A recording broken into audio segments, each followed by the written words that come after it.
slow it down.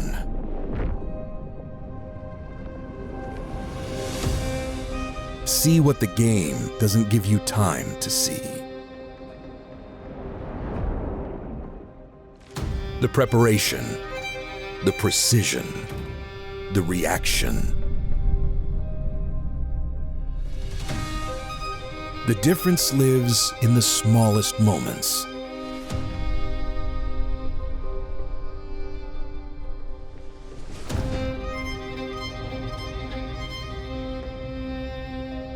Slow motion doesn't slow the work.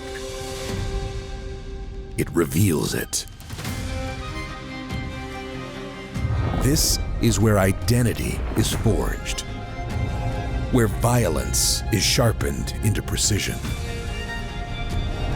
where harmony rises from the repetition, where discipline becomes instinct, where trust moves faster than thought, where competitors rise, and where every rep you prove you belong.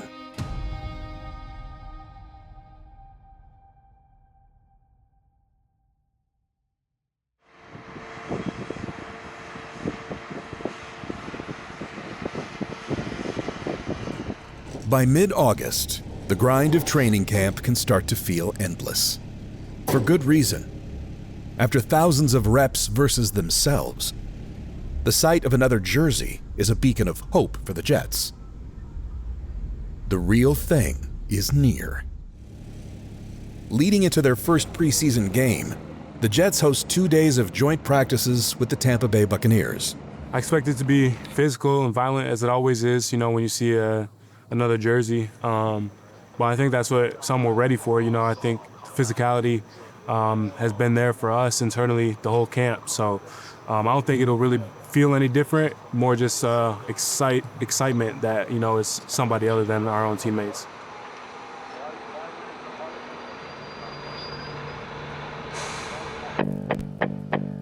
It's a reprieve dressed in red.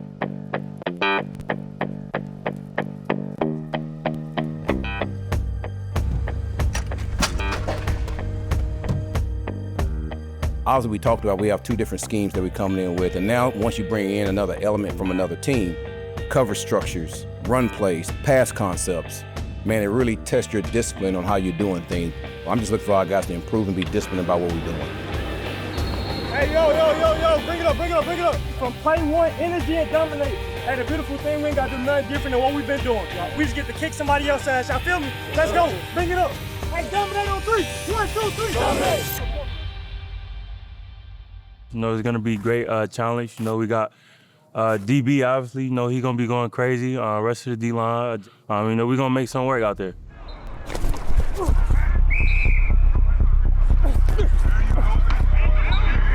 You take pride in that. Even, usually you go to the O-line too, you ask them how theirs went. Just try, be on the same level and dominate the other team.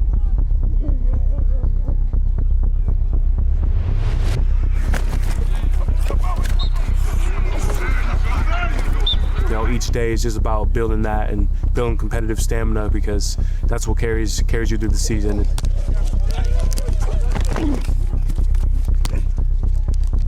The physical side is the easier grind of training camp. These tough practices and these hard lifts and these long walkthroughs and the sleepless nights, that is the easier part than what the mental load of this sport can bring you.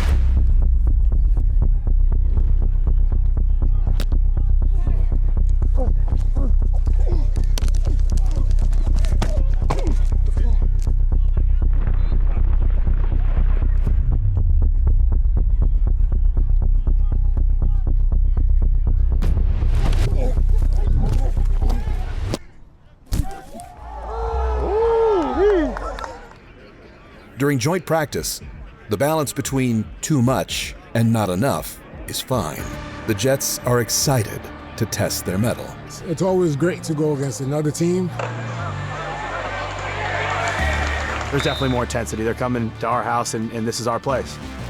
I think at the end of the day, when you have 2 teams coming together, on a competitive environment. That's really what you want to be able to get accomplished, is both teams getting better, able to get a good look, going good on good.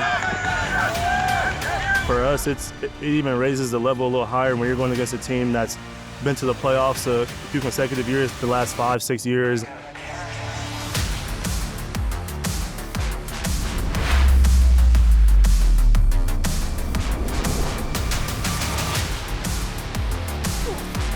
So I feel like it was good to see what our guys had and how much fight or how much competitive stamina everybody had.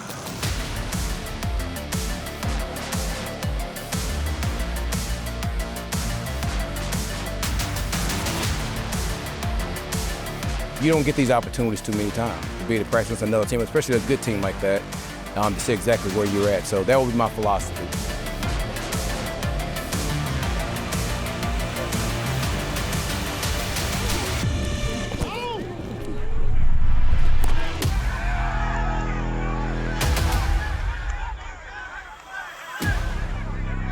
Right now, I like where we're at, I like what we're doing, and I like, the identity of our offense right now.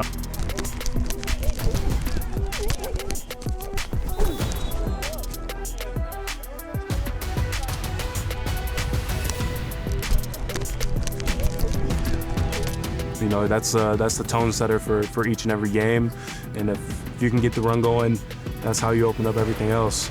So we know as a running back group and the O-line, we got to do a great job of establishing the run off rip.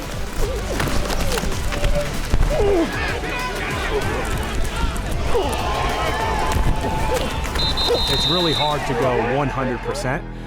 When you're going in a practice and it's your own guys and stuff. And even in a joint practice, I don't see it as a game, but let's say in a training camp practice, I go 95. In a joint practice, I can get to about 98. How much better can we attack each play, each practice?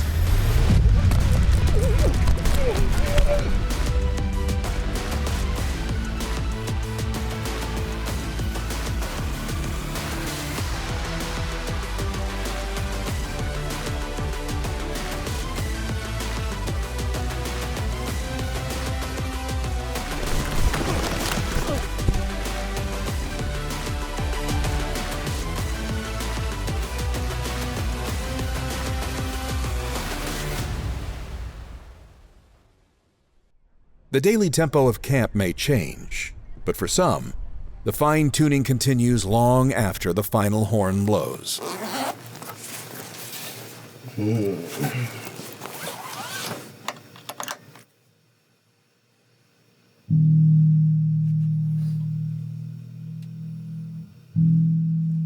to read sheet music.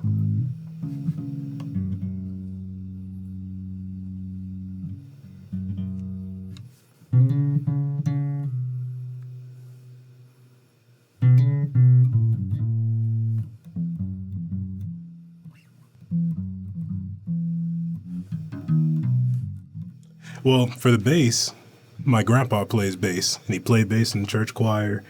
So as I grew up and I saw him doing all this stuff, I'm like, that thing looks cool. I have 4 older sisters. They all play different instruments. So it's kind of just one of those things to where I was like, why not add that to one of the things I can do? Now, I wasn't as lucky as my grandpa. I didn't get taught. Funny you had the sheet music up. I didn't get taught how to read bass sheet music. Now I can look at the sheet music and say, okay, that's an E, that's a C, that's a D, yada, yada, and so on and so forth. But with a lot of the instruments I picked up, I just play them by ear.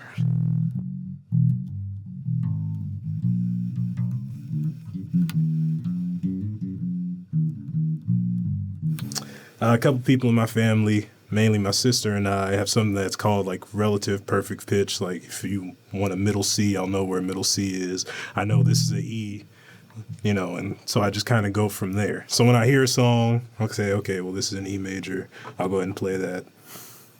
And that's kind of how I find my way with the song. You play a scale.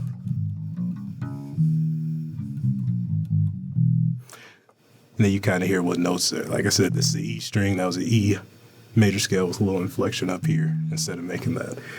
But that's kind of how I've gone with all my instruments.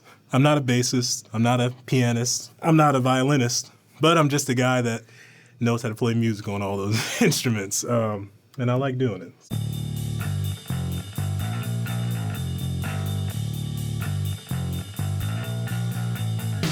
Jowon Briggs struck a perfect pitch with the Jets in 2025. After being acquired in a trade with the Cleveland Browns, he's one of the league's ascending players. Jowon Briggs shows up to Florham Park and immediately plays well, immediately fits in. Brought down by Jowon Briggs. He's a giant on the defensive line and a man not short on talents. What's that?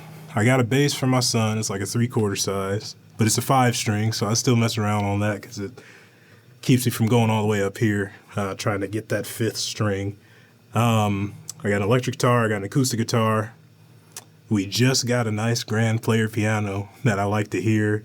Again, I'm not a pianist, but there are a few songs I know how to play on the piano, and there's this thing called FL Studios I use where if I get the inclination to make a song or cover a song, like for instance, I've just recently covered I'd Never Dreamed You Leave in Summer by Stevie Wonder.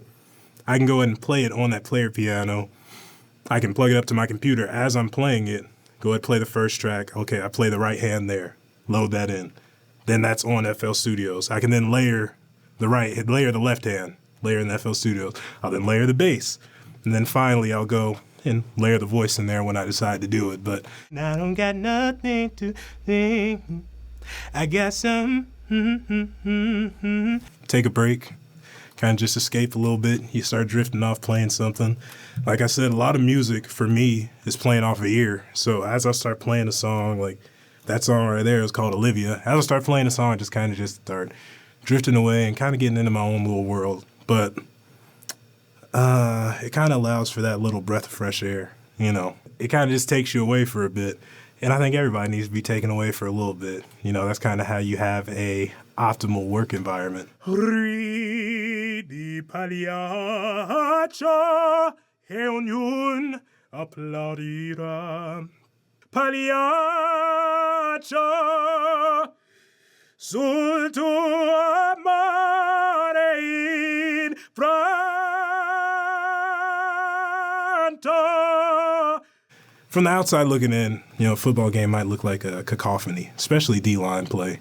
But being able to have 4 individual guys, 5 individual guys, 3 individual guys sometimes, being able to control 5 guys in front of them, 6 guys in front of them, is an aspect of the game that's beautiful. So while it might look like a cacophony of one person, to a D-lineman that knows what the heck they're looking at, it's like a symphony on the field.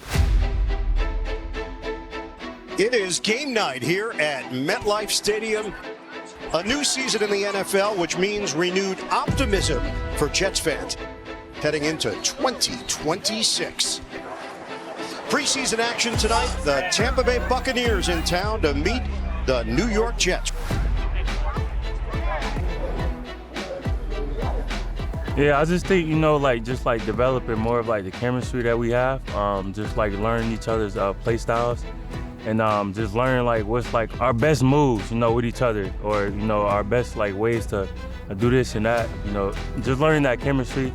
You know, we got the edges, you know, just to get off, and you know, we got the interior, you know, for power.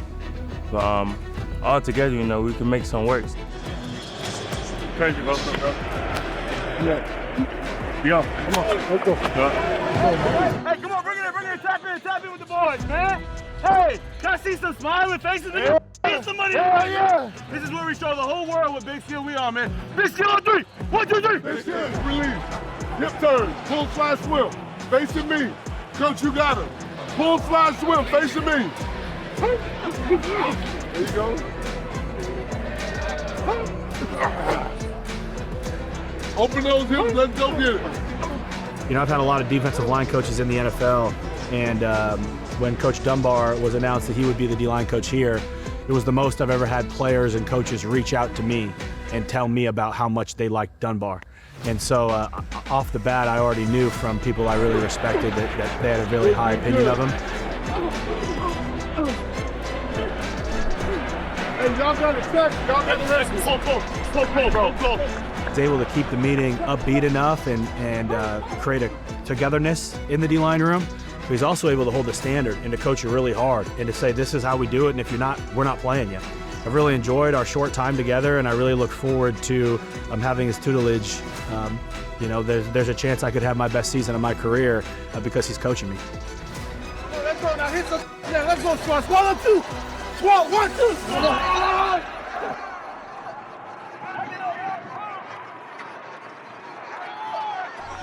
This is the first time that the world sees the 2026 New York Jets. And I'm declaring right now, it's a new day.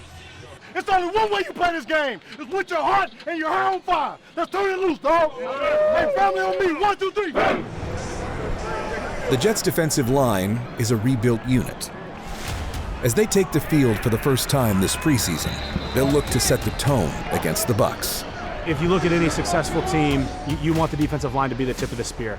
And I think that we've done a really good job trying to make AG's vision of the defense come to life. So we've had a ton of rotation of players that's been, I think, great that I'm able to play with a rookie, I'm able to play with a vet, I'm able to play with somebody who's new this year, I'm able to play next to somebody I played next to last year, and you're seeing a ton of rotation, and that also keeps it fresh. This is a 3rd and 6. Baselak under pressure, and he is dumped. Will McDonald gets home.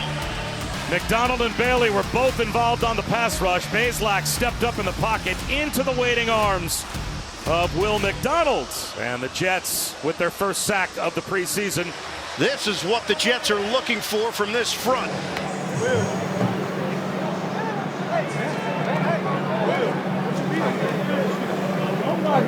That's not fun. Good job. What did you give him? You gave him. All right. That's the way to show up on 3rd down. My favorite part is probably setting up my move. So, you know, every time I get down, I'm always like setting up like what I want to do. That's probably like the best part about it. With his ability, his size, his length, his speed off the edge, we want to utilize that as best we can, but we also want to make sure that he grow when it comes to those things that he's weak at too. Because he's a damn good player, and I think we all see that with that player. You know, at the end of the day, we all want like what's best for each other. Having trust in everybody, you know, that's the biggest thing. Having trust in everybody and knowing we all out here with the same goal. You know, impose fear on the opposing team and just kind of get them to change their game that way. Our D line room, what I like is that we're all in the same room. So our outside linebackers, our Sams, our defensive tackles, our big ends, our noses, we're all together. So we all get the same coaching and hear everyone's responsibilities. No more patty caking, man. This is our actual football. For the first time since we signed some of you guys in March and drafted some of you guys in April, we actually going to show what the D-line's going to be about. Let's make sure we're really proud about the film we put out for these next couple of days, huh? Big go on 3, 1, 2, 3. Come on, get up. Oh, let's go. For the Jets' revamped D-line, initial impressions are key. Number 2 overall pick David Bailey has managed to stand out quickly in his first training camp. Not surprising for a guy who's known for playing fast.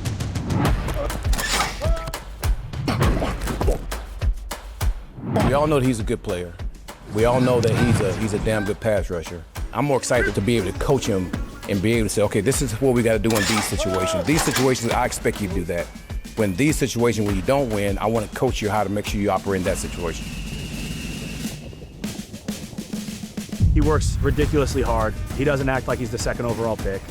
We go out on the practice field and he's staying late. He's coming out early. He asks great questions. It's the improvement day in, day out. You know, comes in, something gets addressed one day, he's working on that the next day. You know, and he just keeps staying on that and keeps improving every day. He has a lot of upside in this league. And it seems to me that he loves football and he wants to work hard. And when you have the talent like that and you have a mindset like that, there is no ceiling for him. How do you describe the feeling of getting a sack? Like, what does that feel like for you? Bro, it's the best feeling in the world. That's really why. I mean, I play football for a lot of reasons.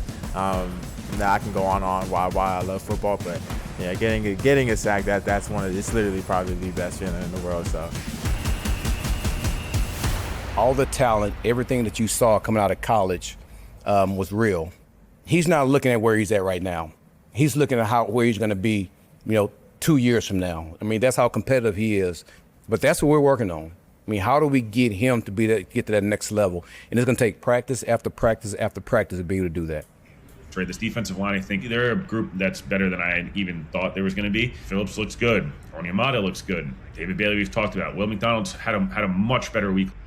I think football is either won and lost by how you prepare throughout the year. You know, just tell yourself, all right, you know what, give me one more day. Next day, give me one more day. Next day, give me one more day. Just keeping that mentality, you know, I think having that mentality is like a whole as a D-line. We're gonna be something. Hope on the fight.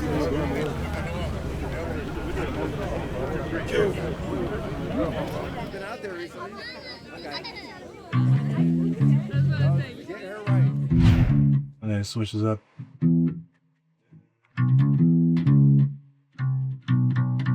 When you look at this 2026 Jets team, if you were going to name a song, you know, for this season about this group, you know, what would you call it? For Jowon and his teammates, the soundtrack to the season is still taking shape. It's a good question. But the pieces are beginning to come together for the 2026 Jets.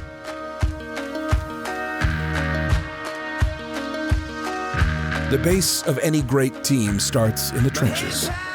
But to reach perfect harmony, every part must be in unison, a finely tuned machine.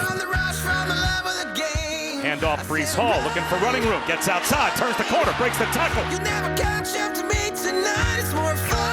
3rd down and 8, Klubnik, shotgun, back to throw. Lets it fly, going upstairs, Garrett Wilson, what a grab! The gift of Garrett Wilson. Catch is made by Cooper.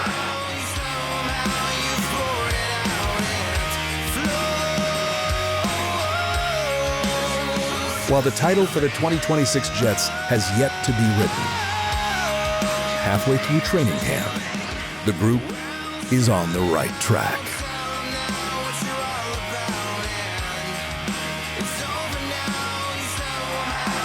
Handoff for Allen, jump cut right, gets loose to the 20, to the 15, 10, 5, cruising into the end zone for Allen. That's a Jet touchdown. It is a revamped roster for the Jets. They come in this season with some new vibes.